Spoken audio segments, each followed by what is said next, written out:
আলাইকুম সবাই কেমন আছেন?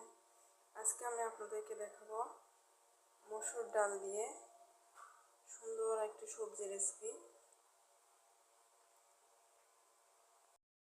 চলুন শুরু করা যাক। আমি এখানে মসুর ডাল নিয়েছি 1 কাপ, ধুয়ে নিয়েছি। মিষ্টি কুমড়া ডুমো ডুমো করে কেটে নিয়েছি। পালং শাক আর মশলা হিসেবে এখানে নিয়েছি 15টা কাঁচামরিচ, 2টা পেঁয়াজ, 4 কোয়া রসুন কেটে নিয়েছি, নুন, হলুদ, পাঁচফোড়ন, জিরা, তেজপাতা, একটা ম্যাগি মশলা। এখন আমি মসুরের ডাল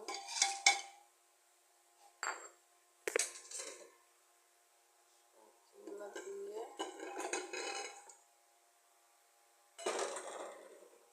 রান্নার জন্য 2 কাপ পানি এবং হলুদ দিয়ে 5টা সিটি দিয়ে ফুটিয়ে নেব।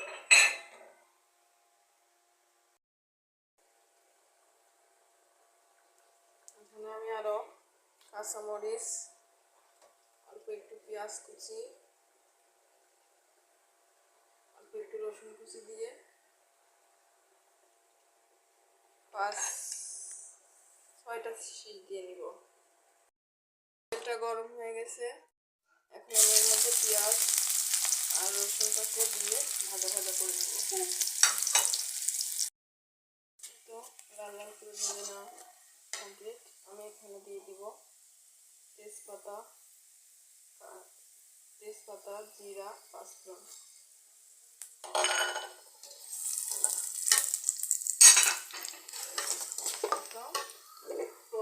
ফোড়ন তুলে নিয়ে এটা দিয়ে দিব।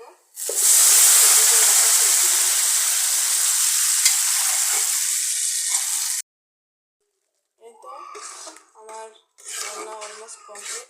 আমি এখন এখানে উপর থেকে ম্যাজিক মশলা দিয়ে নিব। দেওয়া হয়ে গেলে আমি আপনাদেরকে পরিবেশন করে দেখাচ্ছি।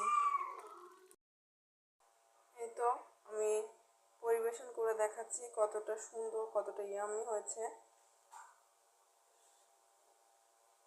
তো এরকম করে খেয়ে দেখবেন আর আমার চ্যানেলটাকে সাবস্ক্রাইব করে রাখবেন। ভালো লাগলে কমেন্ট শেয়ার করে দিবেন। ধন্যবাদ সবাইকে। আসসালামু আলাইকুম।